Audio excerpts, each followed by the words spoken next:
Yeah, hello, football lovers. Welcome to FootyWit podcast. My name is Ehis Anthony, and right now I'm not happy as an Arsenal fan. You can see the description on my name. What's going on at Arsenal? I'm not really happy as an Arsenal fan. No Arsenal fan is happy. But once again, I'm not here alone. I'm here with my other co-podcasters, so I'm going to cue them in. We'll be talking about the game week 12 of the EPL. We'll be reviewing the game week 12, and we're going to have a whole lot of fun. So let me cue them in. It's been a while. We had Okwe on the stream. Okwe, welcome once again to so much, FootyWit Podcast EPL review, and also the regular guy. It's part of us. He has come to stay. Chimamaka, good to have you guys today.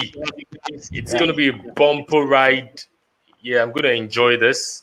And like I said from the intro, we're talking about the game week 12 review. We'll be looking at the game week 12. So let's just start up. But before we start, just latest updates, talking points. The Champions League draw and the Europa League draw came out earlier today.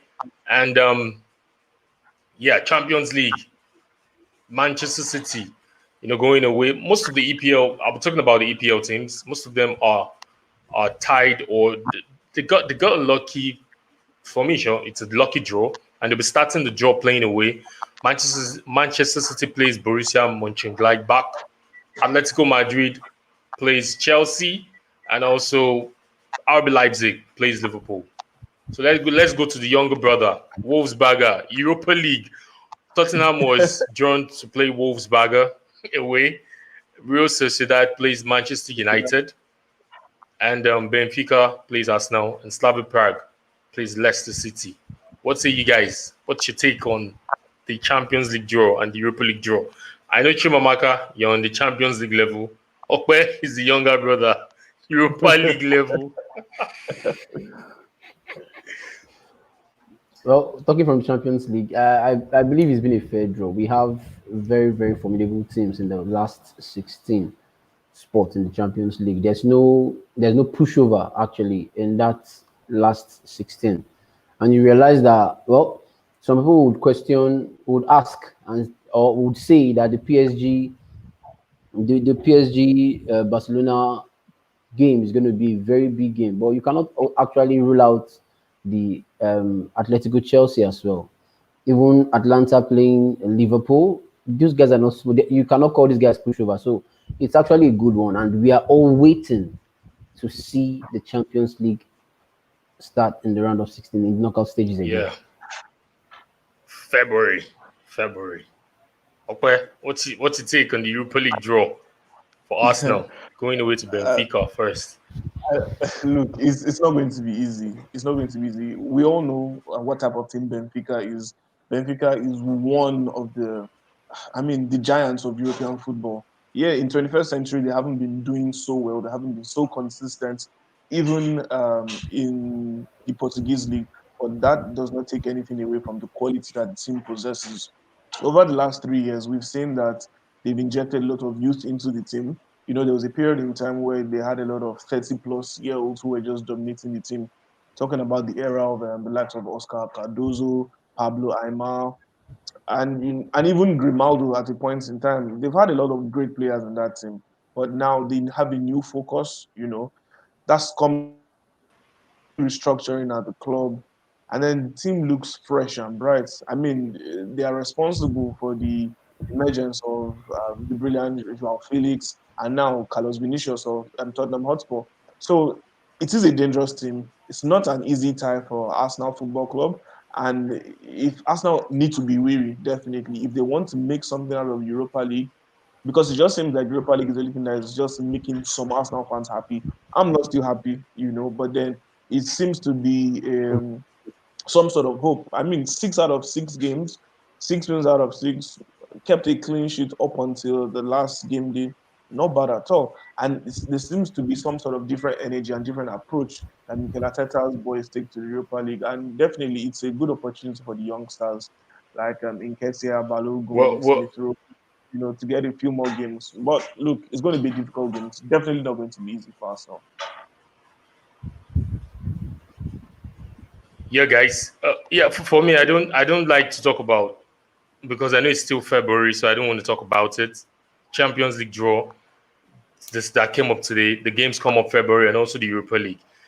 It's so far away. Anything can change. A team that is not in form right now can pick that form and straight to the next level. But we're here to talk about the EPL game week 12 review that went down last week. It was crazy. Chelsea losing, and not happy for Chelsea though. Everton had to stop Chelsea's winning streak at Godison Park, and also there was a stalemate at Old Trafford. Manchester United, Manchester derby, both of them sharing the spoils, and also Leicester City thumped Brighton to a 3-0 defeat. Liverpool also had to share the spoils. It had to be a penalty for them to equalize against Fulham. That was a game to watch. Fulham upped the ante. They really came to prove that yes, that they're not just the guys that were promoted into the Premier League, that they're here also to have fun. And also I feel that the fans too had an impact to that, because the fan really spurred them. The fans that came in, 2,000 fans, really spurred them on. What's the Arsenal again? You can see Arsenal fans right now are not buzzing. 4 straight losses at the Emirates. Emirates is no more a fortress for Arsenal. And Arsenal really are in a relegation form right now, because losing 6 and drawing 1 out of your last 7 games, that's relegation form. And also Tottenham, their neighbor, it's sad to see that Tottenham is still sitting at the top of the Premier League despite dropping 2 points at Selhurst Park against Crystal Palace. So guys, we just take the big games. Let's just do it like a minute review on all the games, and we'll come back to pick up the talking points for the weekend. Okay, let's start with you. First of all, it was a great weekend of great football, and especially in the English Premier League. I'd like to start off from the Fulham and Liverpool game. I think that, look, Fulham were just undone at the end. It was so painful for them. Scott Parker has been having a very, very difficult time trying to get the best out of these boys. And all of a sudden, the team clicked 2 weeks ago. It seemed like he already got his perfect starting 11, and then the system of football that they finally want to go with, the 4-2-3-1 wasn't working for them anymore, because when coming up against opposition, they were so flaccid in midfield. They would just automatically lose the midfield battle, and the players were just doing a lot of running around and less possession of the ball. But now with the 3 at the back, they are more compact. There seems to be a balance between attack and defense, and yeah, I do mean to sound biased when I do say this. I was impressed with the performances of the Anglo-Africans, talking about the likes of Ola Aino, Tosin Adarabioyo, and Ademola Lookman. They were brilliant players for Fulham, and they were the difference makers, in my own opinion. And then you have the regular sharpshooter in the likes of Caballero and Bobby Reed, who scored that brilliant goal for them. However, Fulham could have scored more goals. It could have been more than a 1-0 margin. And this is something that those players have learned the hard way. In the English Premier League, you need to take all your chances. Do not rule your chances. Do not waste them, because a brilliant team like Liverpool will always look for any opportunity to grind out a victory, or at least steal a point, just like we To saw come back. Yeah. exactly during the Yeah. weekend. And then moving on, I was so disappointed with Chelsea with their new vein of form. I expected them to continue and probably get up to the top of the table. Sadly, Spurs is still there, and even Spurs themselves. I will not take anything away from Crystal Palace, but Tottenham could have done so much better away at Selhurst Park. Yeah, it was a derby game. That's what we expect, really. We expect derbies to always be exciting and very, very hard. And then I must give kudos to the likes of Wilfred Zaha and Iberici Izzi, who were consistently a thorn in the side of the Spurs defense. So it was a brilliant performance from Crystal Palace and Roy Hodgson. That's the type of performance that you want to see in a derby. So it was brilliant to see. Very, very boring Manchester derby. One of the most boring Manchester derbies I've watched in a long time. I was expecting goals in this game, but it was so obvious that both managers were very weary of not dropping points. Why is that? Because both teams are not playing fantastic football. They are trying their best to, be in a good vein of form. Same thing with United, same thing with Manchester City. I never thought I would see Pep play out for a game like that. There's trouble in Manchester City. There's trouble in the Etihad Stadium. And look, Guardiola needs to know how to make this team think again. I never thought I would see Guardiola set up his team in a manner to just take a point or to just be cautious. That's not the Pep I know, and that's not the way I know Pep's teams to play. Taking a look at some other important fixtures that did go down. Yeah, in the relegation battle, Arsenal being there, it was good points, good 3 points picked up by Burnley. They really deserved it. They worked hard for it.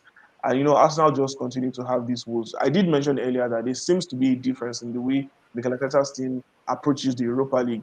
When they come into the Premier League, they are low on confidence. You see a lot of displaced passes, and then the one major issue is that there is no creator in that team. There is no one who is able to drive the ball through the middle and create chances for them. Yeah, Although, no yeah, creativity. We're still going no we're still going to creativity. come. We're still going to talk about that. Yeah. Exactly. But then I was happy with the fact that I saw flashes of brilliance from someone like Bukayo Saka, who has been struggling with form this season. And you could see him trying to make it work, especially when Arsenal were now 10 men down. And then in my mind, I'm now wondering, oh, why was he just left on the left-hand side? He could have caused more damage cutting in on the right since there was no Nicolas Pepe. But then again, Bukayo Saka is just 19 years old. What else do you want from a teenager, really? What else do you want from him? Playing so many The games from pressure is just too much on that guy. Yeah. a lot. Yeah. And then he's also been put in the England setup. This boy is playing a lot of games. What then happens when he gets an injury? How will he be able to transition back into the team? This is a player that doesn't need to play every single minute of every match. You need to give him some time to rest. He still needs to learn the ropes. But then Arsenal don't have a choice when the senior wingers and senior attackers are not producing, and then they have to rely on a 19-year-old. That's the state of Arsenal Football Club, and it's quite terrible. Talking about Brighton, look, they could have actually just tried the game. Danny Welbeck missed a brilliant opportunity to have put his team ahead. I think it would have made a difference in the team. But then again, Brendan Rodgers' Leicester City side are a team to watch out for this season. They are ruthless. Talking about those two goals Yeah. from James Madison, Yeah. well dispatched. And I think very soon you will begin to see more comparisons between James Madison and Jack Grealish. The two of them will be competing for a place in Gareth Southgate's In the England squad. squad. So that's going to be an interesting matchup to see towards the end of the season. But taking a look at the other fixtures, yeah, a lot of brilliant games did go down. But I believe we did see good football. And then the deserved winners were victors at the weekend. Yep. Chimamaka. I know you're not Yeah, buzzing this week because Okoye has actually done because justice Chelsea. to. Yeah. Yeah. Well, I'm still buzzing because we're still up there and there's no cause for alarm. We had a wonderful footballing weekend, I must say.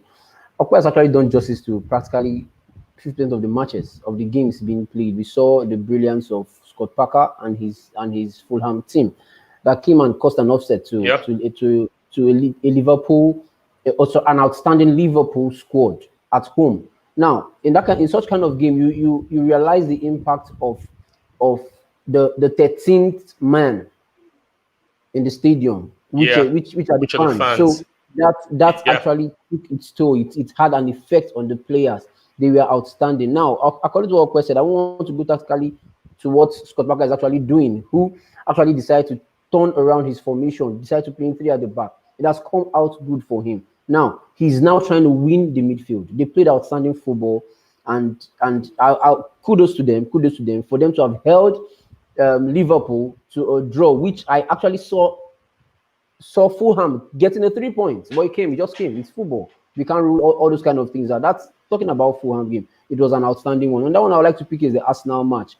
In that, the entirety of the 90 minutes, Arsenal should be very happy they have a player like Bukayo Saka in that squad. Because as it stands, they Yeah. have no other player in that their 23-man squad apart from that guy. You can come as an Arsenal fan and tell me this guy is outstanding, that guy is outstanding. He is the only person who brings about the creativity we are even seeing. So that being said about the match, it was a deserved victory by Burnley because we realized Really deserve professionalism. victory. Yeah, hold on. I'll tell you. I'll tell you why. Arsenal No, scored the goal for them, I'll man. tell you why. Aubameyang No, scored. you can't tell me. You know, It's a disaster the victory. crazy thing Why? about sorry, the crazy thing about that game is Aubameyang has been on a goal drought, and we're Yes, expecting and he him to scored a score. goal. He So scores it's a a plus goal. against. It's a Crazy, plus. It's man. a plus. Why I'm talking Yeah. about that game is this because one, why I said it's a deserved victory for Burnley it only shows the professionalism with the Arsenal squad. They are lacking it, and it is fading out fast. So that is what actually happened. What killed the entire game, the entire 94, 95 minutes of that match was a lack of professionalism by some Arsenal players. So it cost them. So that being said about that, I will talk about some of the match. Now, the Chelsea Everton game. Yes, I wouldn't want to create excuses for Frank Lampard, actually. It was a good game. It was a decent game. But you realize that the coach who came with a game plan, it actually worked for him, which is Yeah. Professor Ancelotti from my own end, a prof. He's very good at doing his job. So with the game plan he came about, he knew Chelsea were going to be playing without wingers, which actually cost the entire Chelsea squad because you realize you're playing guys who are playing off positions. We had three of, in fact, the only three wingers we had in the team who are injured. It's not an excuse though. Everton came out and they came out to come and tell us they are also gunning for Europe. So it's a good one. Chelsea needs to up their game. It is good the loss came this period so that we don't just have an easy ride all through the month of December. And when it gets to January, we start having flaws. So it's good that this kind of thing happened now. Now, going back to Manchester, the Manchester derby. Well, that is a game, as Okwe said, and in my own opinion, one of the most boring Manchester derbies I have seen in years. Frankly speaking, that game was a game of, dude, why don't you come? Let's rub minds. If you rub minds, if it works, no problem. If it doesn't work, no problem. It just came like that. Now, I was even listening to Roy Keane, to Roy Keane after the game, and he came out and said some things. I wouldn't like to quote him, but what he was trying to say is there is no longer rivalry. There is what we are seeing is more of father and son or children playing on the pitch. Yeah. We saw we saw Fernandinho, who we know is ready to break any Manchester United player's leg, carry up more like picking up an Anthony Martial from the ground from after falling. That's not the match. That's not the match. Yeah, I'm not saying that there should be physical tussles, there should Chaos, be yeah. enmity and the likes, there should be chaos, but no, it's sorry, I'm But I'm sorry. the competitive level was down. Was was just down. it was down. It was down. So for that game, I wouldn't Yeah. have so much to say about it because both managers were being very careful about conceding goals. They are being careful about losing points. So I think they played the game more like they're playing in a crutch. So I wouldn't rate that game. For the weekend, it was one of the most, in fact, if not the poorest performance by 20 EPL teams. I'm going to pick any game that I will rate the poorest performance. I will give it to the Manchester derby. It was poor. It was very, very awful. Now, credit to Leicester City. Those guys, well, they have their off days as well. When you expect them to perform, like I can remember the Liverpool game where they came and they lost woefully 4-0 in that game. I wouldn't expect them Yeah. to. I'll expect what the performance they had against Brighton to have resurfaced against the Liverpool team. But when you most expect them to perform, they mess you up. Then when you least expect them to perform, they bring about a blinder. So it's what we saw. It was a good game. Brendan Rodgers is doing a good job. He no longer has pressure on him as it stands because he has seen himself off the top four. He won't remain there. That's the fact. Of the fact with the kind of competition we are seeing from Southampton, from Everton, if care is not taken, even Arsenal, we are seeing where they are. Let's leave Arsenal aside. We are Yeah. seeing where they are. We are seeing where both Manchester clubs are on the table. So every guy is bringing out a fight. Southampton is coming out and doing damage to any team that is going to be found wanting. Everton is doing that as well. So the competition is more this season. If you realize how the table is even placed, right from the first position to I think 11th or between 11th and 13th position, is less than 7 points. So the tussle is serious. Between There's the first and the 10th position is just 7 points. just 7 points. So it's what I'm saying. So you see, it's not like before when after 12 games you have a 13-point lead to the fifth position or sixth position. But now, man, the competition is high. It's so much out there. So it was a good footballing weekend. Let's dive into something else. Yeah, so let's just pick up the talking points that so that because of time we don't stay long on this podcast. We'll look at the fan factor. The Everton playing at Godison Park and Fulham playing at Craven Cottage. We saw Everton, winning against Chelsea 1-0, penalty from Godison, clumsiness from Mendy, the goalkeeper, but he's been worthwhile. He has performed. His performance in past games should cover up for whatever happened against Everton. And also, we saw you guys mentioned the Fulham and the Liverpool game. I just want you guys to just touch on the fan factor. We heard today some of the London teams would have to, close their doors against fans from coming in. Arsenal, number one, no fans will be going into the Emirates on the match against Southampton on Wednesday because of the the second wave of the COVID pandemic that happened earlier in the year. Now it's coming back. So, guys, just in a few minutes, just analyze the fan factor. Did that give Fulham and Everton an impetus to their performance over the weekend? Okay, I'll start by saying this, which is the fact that Arsenal was the only team who had fans back in the stadium that actually lost. Okay, so we do know how important fans are. I just keep setting records, man. But then, if we're being realistic, unnecessary records. Well, if we're talking about how important fans are to be in the stadium, this is the English Premier League, and sincerely speaking, fans make the most impact for teams in the mid-table and lower table. That is a major reason why, a lot of teams in the Premier League did not actually want the season, the past 2019-20 season, to go on. They wanted it to wait till the pandemic was over. Then we continue so that we can have fans back in the stadium. That is another major reason why these teams did not want 5 substitutions, because they know that they don't have the same Arsenal compared to all the other big teams. So yes, fans coming back into the stadium, they would always be that difference. Chimamaka already said, we saw the impact of the 13th player for these teams. It was a big deal for Fulham. It was a big deal for Everton as well. The fans always give the players that motivation that they seek and they need. But then, the fans didn't do much for Arsenal anyway. So yeah, it will be good to have fans back in the stadium gradually. But then, at the end of the day, people's lives do matter. Yeah. That's the most important thing. If there's life, there will be football. Yeah. So let's deal with the pandemic first. Let's be sure that everything is good. And look, the Premier League itself, the FA, they want fans back in the stadium, but obviously financial reasons.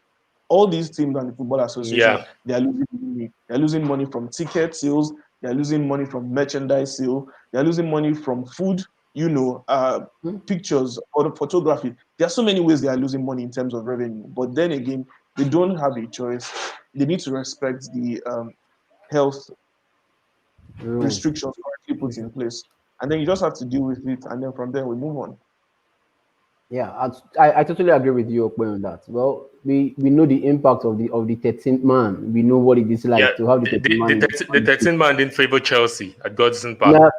No, it didn't favor Chelsea because Chelsea was away. We played away. That is Everton's home. So it was in favor of the Everton. Yeah, that's what I'm saying. That's what I'm saying. Yeah, so, he favored the Evertonians, but every home fan, every club that has their fan in their stadium should actually take advantage of it, because we have actually missed that. As I stated, it's only us now that we're the only team that didn't take advantage of that. That is due to their own personal problems. Stop rubbing this thing in, man. Okay, I'm sorry, because the record is set. We've missed the fans. Let's be frank with each other. The fans have the extra energy they bring into every team. We saw that at Liverpool. We saw that at Everton. You realize that just with 2,000 fans at Godison Park, the impact on players was outstanding. You could get this energy.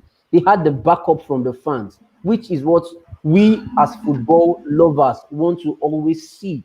But the pandemic had to kick in. Now we are having a second wave of that in the UK, and we hope and we believe that with the vaccines being brought into place, things would ease off a little. But as it stands, we would have to respect these restrictions. And like Okwe stated, and the Arsenal match against Southampton wouldn't have fans at the Emirates, which actually would have also been a plus to Arsenal if they are going to utilize the fans in the stadium. That's true if they're going to utilize them. But as it is now, they will be missing out on having the fans in the stadium. It's so difficult to take. It's so difficult to take. But yeah, in all aspects, we would love to welcome the fans back. That is, but after the whole COVID-19 issue has been sorted out once and for all. Okay, guys, there's one thing I want us to touch on in terms of the coaching aspect, manager aspect, and you guys know what I'm going to, because the manager for Southampton, I've forgotten his name. His name skipped my mind right now. Yeah, The game Ralph against Leicester Hasenhuttl. City. Yeah, the game against Leicester City last season at home, Yeah. he lost 9-0. And the board were patient with him, so he's been able to recoup. He fought relegation. Southampton didn't go on relegation last season. And now we see where Southampton is on the table. They are fourth, right? If I'm correct, on the table right Yeah. now, sitting on the fourth position with Yeah. 23 points out of 12 games, which is not bad enough for any team in the level of Southampton. But the good thing was the management of Southampton were patient with him. Now, this takes me to Arsenal. Arteta, when he came in, 10 months ago when he came in, he turned the whole team around. He was able to take Arsenal on the lovely run of the FA Cup, though he was kicked out of the Europa League because he lost to Olympiacos. And now the FA Cup was a dream win for Arsenal. He won the 14th FA Cup, winning Manchester City, winning Chelsea along the way. All of a sudden, this new season started. They won a couple of games. Now Arsenal, the form has dipped.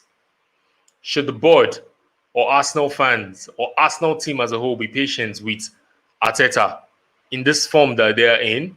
Give him the January window to be able to get the number of players, support him financially, and probably he might take Arsenal to the next level. So should there be a level of patience with Arteta? Definitely, I feel there should be a level of patience with Arteta. You were talking about Ralph Hasenhuttl, and then let me Yeah. just give you something brief about Ralph. While he was at RB Leipzig, he was responsible for their double promotion from German Bundesliga to the top flight of German Bundesliga. So that's someone who has a track record of rebuilding a team. That's someone who knows how to utilize the academy. If you see what he did with Southampton, first of all, every first team player that was not interested in representing the club, he let them go. And then he instilled belief and faith in those players and let them know that, look, I'm here for a good time and I want to make the best out of this team. And thankfully, we saw the way he has been able to inspire the young players in the team. Talking about the likes of Kyle Walker-Peters, who he got on loan from Spurs, Michael Obafemi, he rejuvenated Yannick Vestergaard. So he was able to galvanize the team together. Another thing he was able to do with this team was to make them flexible, which Mikel Arteta has already done with Arsenal. You can see the way this Arsenal team is able to always transition from a five at the back to a four at the back easily. We all Yeah. know the major problem is for Arsenal, and that is a creator in that team. Now, another thing with Ralph is that the board was extremely patient with him, and then they've given him time. Now you can see what he can do with this squad. So just imagine if Ralph Hasenhuttl had an expanse of resources and he was able to get quality players into the team. Just imagine the type of football he will be able to display with that team. You take a look at the crop of players he has right now, and he's able to make them so productive. Talking about the likes of Danny Ings, Che Adams, Theo Walcott. As far as I'm concerned, James Ward-Prowse has always been a consistent player in the Premier League, so that's a no-brainer. But then the rest of the players, talking about the likes of Oriol And he Lomeni. has also rejuvenated Theo Walcott. Yeah, he has rejuvenated Walcott. Walcott looks a brand new player, and he hasn't suffered so many injuries compared to his time at Southampton. Look, there are a lot of things going on at Arsenal that the outside world don't know about. Okay, there is a major reason why Mesut Ozil is not in that squad. There is a major reason why William Saliba is yet to make his first team debut, and then look, a lot of things are going wrong at Arsenal that many people don't know. So we are just guessing. We don't really know what's going on. But at the end of the day, the board gave Mikel Arteta that 3-year contract because number one, they wanted stability. They wanted to get Arsenal back to where they belong. It seemed like Arsenal just totally missed the road under Unai Emery. But what a lot of Arsenal players, rather, what a lot of Arsenal fans failed to understand, and what I believe also some members of the board failed to understand was that the players were not just willing to adapt to Emery's tactics. You know, But then I will say that Unai Emery himself was not certain as to the way he wanted the team to play. He was a manager who was very, in my own opinion, he was too complacent with the team.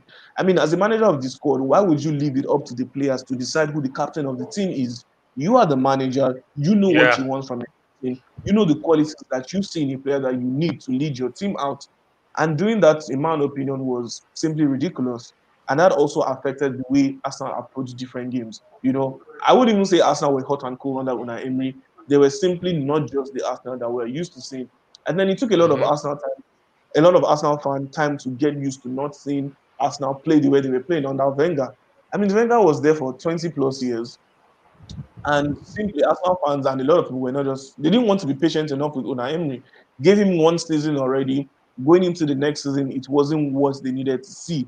But then, look, football is not magic. When you are doing your homework, when you are doing what you're meant to be doing, if the players are working hard on the training pitch, if they are listening to the manager, things will work eventually. With a bit of luck, things will click and work. But then, even with Mikel Arteta at the helm, despite the way in which the players love him and everything, they still have issues as a team in general. Someone keeps leaking out stories that happen. Someone keeps leaking out things that happen in the dressing room. Why was it that Mesut Ozil was the only player that was singled out for not agreeing to the wage cuts? For goodness sake, there were three other players. Why is Ozil the yeah. scapegoat? So a lot of things are So going on in that. should it be given time? Should it be given time? He Do you needs to think be given. Arteta should be given time?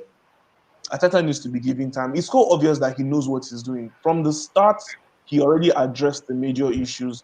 Things were going perfectly.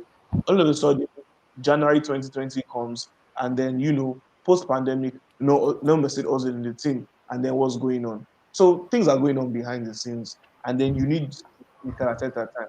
If Mesut Ozil is going to be frozen out of the squad till he's gone, then get Mikel Arteta a playmaker. Don't get him Christian Eriksen, but get him a playmaker. It's as simple as that. Okpa has done justice to the whole thing. I actually don't know where to even start from because he has addressed the whole Southampton and Chimamaka, and you have grouse with Arteta's formation. Come on, come. no, I don't I like it. need that. No, I don't. No, I don't. But yeah, what Arsenal actually are looking for and looking to do is to bring about stability in that squad. They realize that with Unai Emery there, they were losing Yeah. it. At some point, Unai Emery never even had a say in the dressing room any longer because players had more power hmm than he as the manager. That is not what a team of Arsenal's caliber should actually be having. I don't know if you get that. So now, as it stands presently, trying to compare Southampton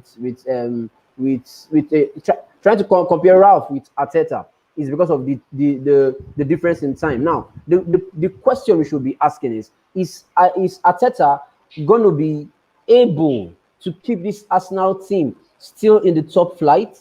That's the question. Now, I don't know how it's going to happen with what we are seeing. Yeah, this guy was giving time at Southampton. Southampton was not looking Yeah. for PL title. They are not looking for Europe. If I must let you know, as at last season, all they were looking for was hmm to make 40 points in the EPL.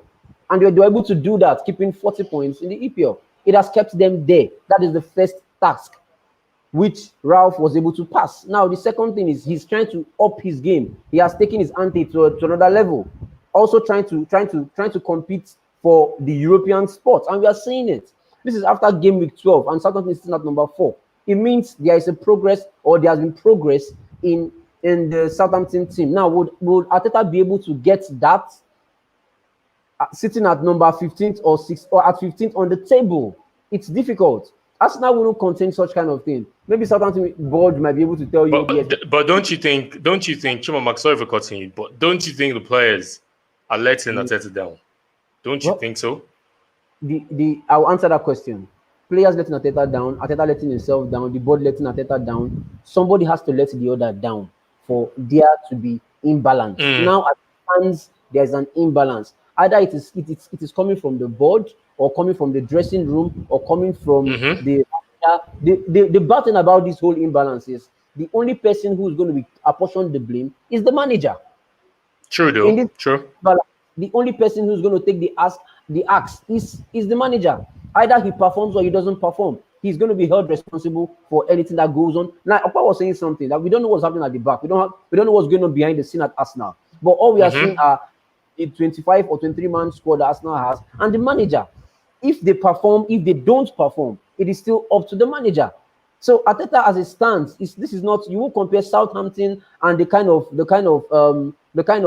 caliber of oh sorry, not caliber, the kind of thing that the kind of goal that the Arsenal board has for Arsenal. We know Arsenal in the past 20 years have been able to amass some amount of trophies. Southampton has not done that. So in that kind of line, I won't put them on par. I won't put them on par. They brought in Arteta to come and make Arsenal be great again.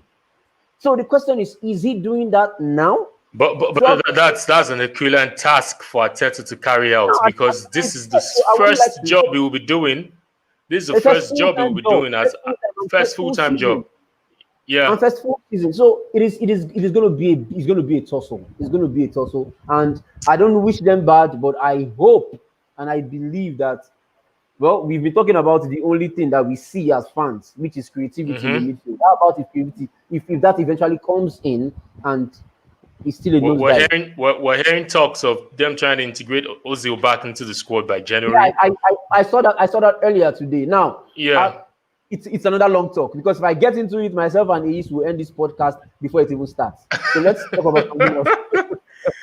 No, but seriously, on this Arteta issue, just in one word, Arsenal have Southampton next. They have who again? Who's next? Southampton. Their next. They have Chelsea. Chelsea is going to be on 26th, so they still have like 2 more games before that. Yeah, they have Southampton at home on Wednesday. Then they go to Everton. Yes, they go to Everton. They play Manchester City at the Carabao Cup, and they play Chelsea on Boxing Day. Wow. If Arteta misses out or lose all those games, in one word, is it sack or stay? Can I add another word? The boot. He will be booted out. That's all I have to say. If he loses 3 or 4 of those 4 games, and God would have it, if he loses 3 in the EPL and wins the Carabao, either winning the Carabao or not, they will boot him out. 3 games. Southampton at home, Everton away, Chelsea away. He won't see the if he loses those 3, sack or go? Sack or stay, rather. Sack. We already lost in North London derby. You can't lose another major derby to Chelsea. If he loses these 3 games consecutively, I don't see Arteta staying at the helm. However, if he does win all these games and he's able to steady the, first of all, I see Arteta basically just seeing out his contract at Arsenal. They might not want to sack him, maybe not want to give him that kind of stigma, because really Arsenal were calling for him. They were the ones begging him. He was enjoying his role behind Pep Guardiola. And just like Chimamaka already said, which is just sinking in for me, is the fact that, number 1, this is his first full season. Number 2, this is the first time that Mikel Arteta is handling a team on his own. It took Arteta time to bring together his backroom staff. So his backroom staff was really not formed just weeks before the beginning of this season. You know, he had to make do with the individuals that were with him, that he was given. At the end of the day, he had to build his team. And slowly, he will continue to build his team, both on the pitch and off the pitch. So, look, Arsenal need to give him time. I believe this is one major thing that has affected Manchester United. With the managers that have come and gone, they haven't been given enough time. I do think that David Moyes taking over Manchester United was a huge mistake, because that is someone who does not know how to win trophies. Until this day, has never won a major trophy for any club. He's an expert at being a mid-league table manager and just allowing teams to survive, you know. But someone like Louis van Gaal, I believe, should have given more time at Manchester United. That is a championship-winning manager who I believe was probably in like the second echelon of managers when Sir Alex was still alive. While Sir Alex was still He was still active. Please don't kill Sir Alex. Exactly. Please forgive me for that. Also, Alex still active. So that's someone who I feel should have been given more time. Mourinho as well was someone who should have been given more time at United. If they gave him the players he wanted and gave him the free hand that he needed at United, Mourinho and Manchester United will be a Yeah. success story too. So look, Arsenal need to learn from uh, their competitors and see how where they've gone wrong. You need to give Mikel Arteta time. I'm sure there are a lot of Arsenal fans that are not going to side with you on that, saying give Arteta time. But we go to their noisy neighbor in the same London, not London, Tottenham. We see what Mourinho has been able to do. We see the magic, his magic wand is spinning it. 12 games, 25 points, sitting on top of the EPL goal difference, though, because Liverpool too is joined on, they are on the same point, but Tottenham are ahead of difference in goal difference rather. We see what Mourinho started with this season. But in every formation, in every tactics that most coaches have used in the EPL, they get found out. We saw that against Crystal Palace. Crystal Palace scored them. They scored a goal against Tottenham.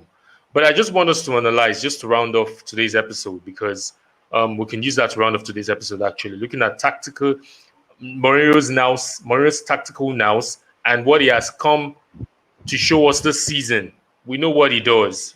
Put two pivots in front of two midfielders in front of the defense, get the ball to Kane, and Kane look for Son, and the ball is in the back of the net. Son looks for Kane, the ball is in the back of the net. The question is, we have 26 more games to go.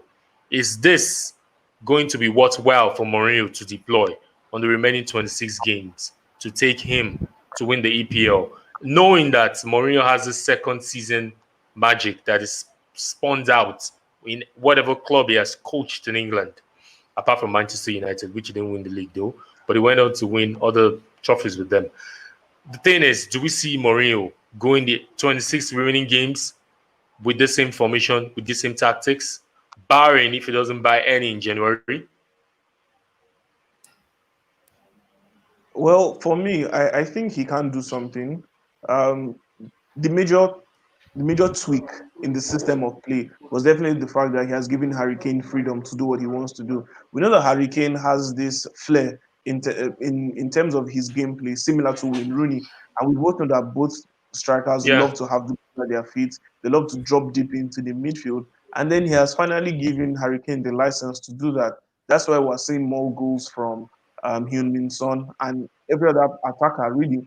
And then the difference is that whenever Harry Kane is not playing, Mourinho then puts in ball playing midfielders that know how to play the ball. Talking about that's when someone like Dele Alli will see himself in the team. That's when someone like Giovanni Lo Celso will see himself in the team. And also, he has gotten it right in terms of his first choice for defenders.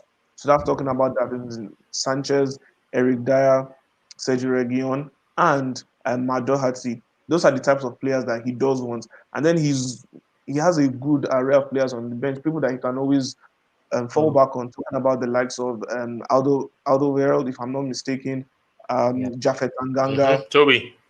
Ben Davies, and also Sergio Aurier. Talking about the midfield, there has been a resurgence for Tonga and Ndombele, and I'm so happy about that because last season it seemed like after Mourinho took over, Mourinho was basically just destroying his career at Spurs.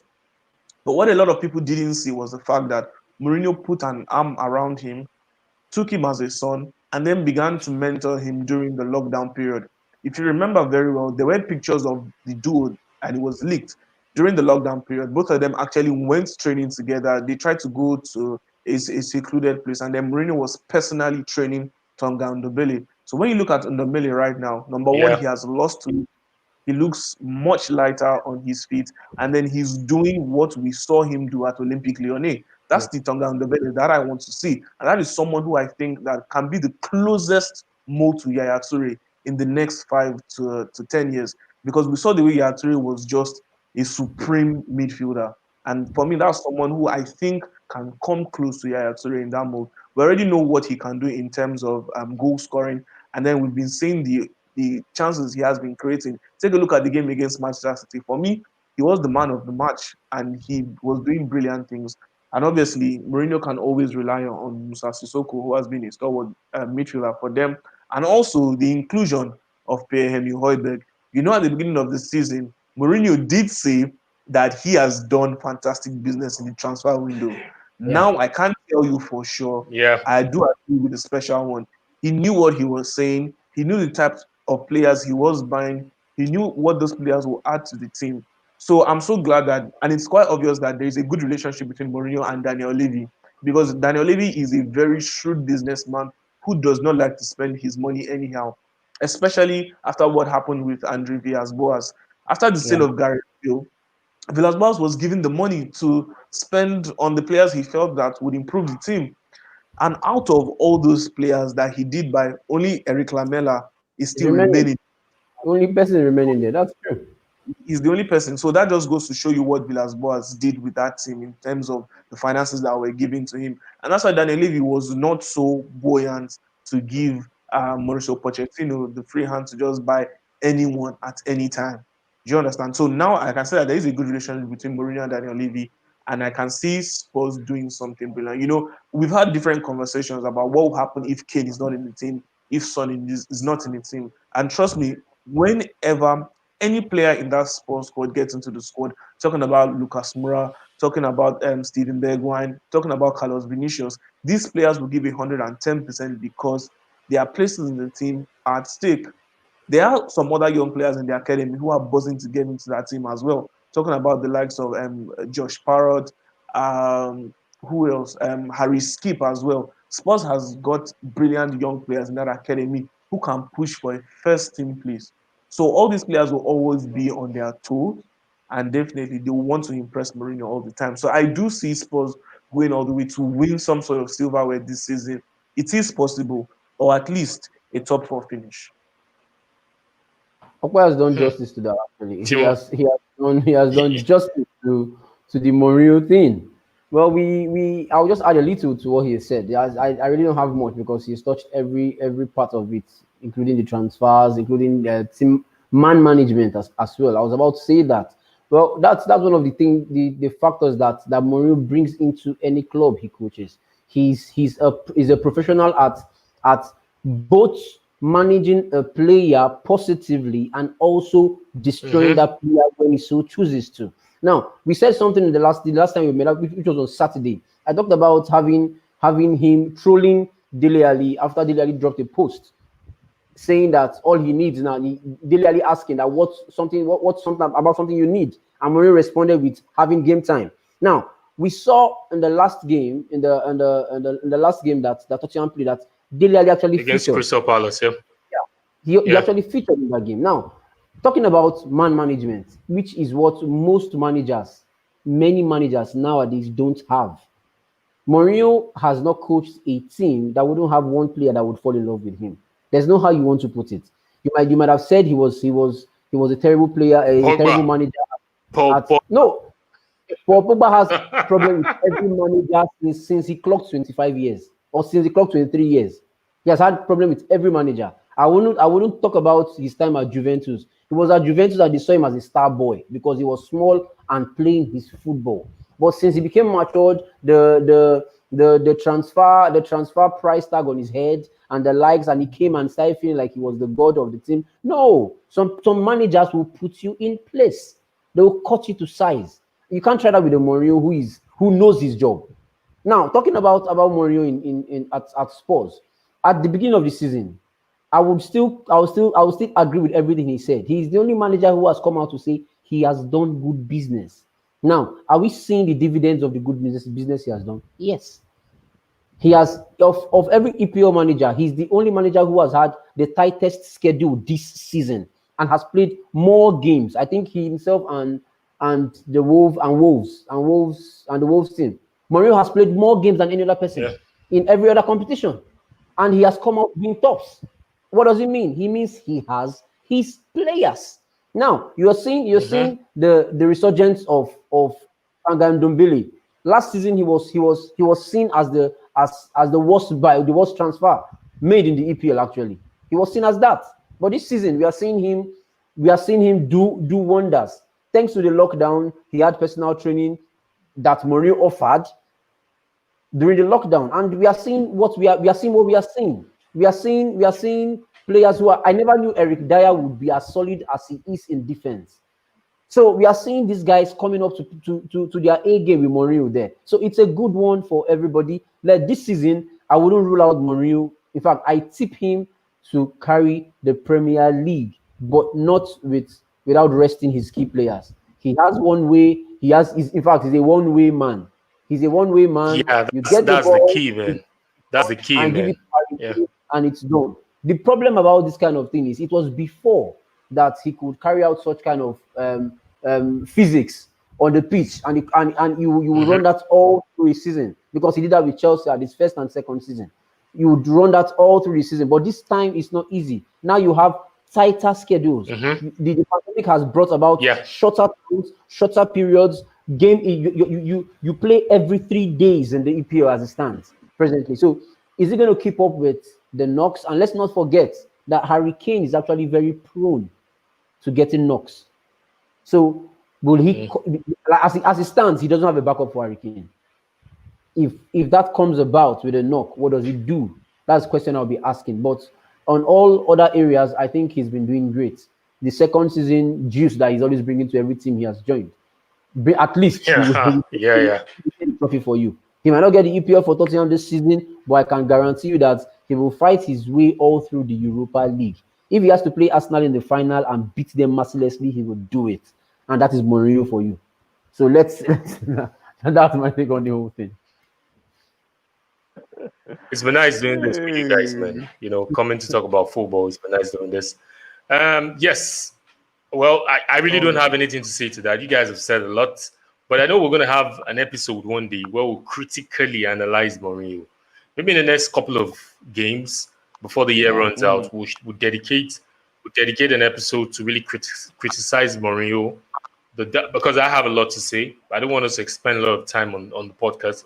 I don't want to spend a lot of time on that on this podcast, but we move on. So there'll be game week 13 of the EPL starting from tomorrow. Wolverhampton Wanderers play Chelsea at the Molyneux. Man City host West Brom Albion. And on Wednesday, Arsenal, my heart beats, plays Southampton at the Emirates. Leeds United host Newcastle United. Leicester City versus Everton. That's a game to watch. Fulham versus Brighton and Hove Albion. Liverpool versus Tottenham Hotspur. So let's see Mourinho do his magic against Liverpool at the Anfield. West Ham United faces Crystal Palace. That's a London derby. Yes, kind of like a London derby. And on Thursday, Aston Villa plays Burnley and Sheffield United hosts Manchester United. I hope we don't tend to see a second revival of Ole's team against Sheffield United. So, guys, from me to you guys, I say thank you very much on today's podcast. We're on social media platform. Follow us on Instagram and also like this video. Follow us on YouTube. Please subscribe and also hit the notification button. This video goes on YouTube. Please like and drop your comments. Thank you, Okbe Adebari, for coming on the show today. And also Chimamaka, thank you very much. From me to everybody on the podcast to say bye and have a good week ahead.